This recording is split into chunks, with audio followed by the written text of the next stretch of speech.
புகார் கொடுத்த பெண்ணுக்கு விஜய் சேதுபதியுடைய பதிலடி என்ன தெரியுமா? ஃபைனலி விஜய் சேதுபதி வாயை திறந்து பேசிட்டாருன்னு பெருமூச்சு விடுறாங்க அவருடைய தீவிர ரசிகர்கள். ஆமா மக்களே, கடந்த சில நாட்களுக்கு முன்னாடி ரம்யா மோகன் அப்படின்ற பெண் எக்ஸ் தளத்துல விஜய் சேதுபதியை பத்தி தாறுமாறான பாலியல் மற்றும் போதைப் பொருள் குற்றச்சாட்டை பதிவிட்டாங்க. தனக்கு தெரிஞ்ச பெண் ஒருத்தரை விஜய் சேதுபதி பாலியல் ரீதியாக பல வருஷங்கள் யூஸ் பண்ணாரு. அவருடைய கேரவன் ஃபேவர்களுக்கு 2 லட்சம் ரூபாயும் ட்ரக்ஸ்க்காக 50,000 பணமும் கொடுப்பாருன்னு பகிரங்கமாக குற்றம் சாட்டி சில நிமிடத்துல அந்த பதிவை டெலீட் பண்ணிட்டாங்க. இந்த நிலையில விஜய் சேதுபதி ஒரு பேட்டியில பேசும்போது, என்னை பத்தி தெரிஞ்சவங்க இந்த தகவலை கேட்டு சிரிப்பாங்க. இந்த மாதிரி மோசமான புகார்கள் என்னை பாதிக்காது. என் ஃபேமிலி ஃப்ரெண்ட்ஸ் எல்லாருமே கவலையா இருக்காங்க.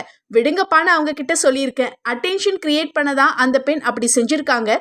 சில நிமிஷ புகழுக்காக செஞ்சிருக்காங்க. என்ஜாய் பண்ணட்டுமே.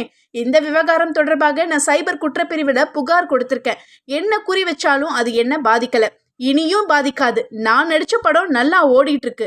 என் பேரை கெடுக்கணும், படத்தை நாசம் பண்ணணும்னு பொறாமையில சிலர் செஞ்சிருக்கலாம். இப்பெல்லாம் யார் வேணும்னாலும் என்ன வேணும்னாலும் சொல்லலாம். அதுக்குன்னு ஒரு சோஷியல் மீடியா அக்கௌண்ட் இருக்கணும். அதை வச்சு தைரியமா எழுதலான்னு பேசியிருக்கிறாரு விஜய் சேதுபதி.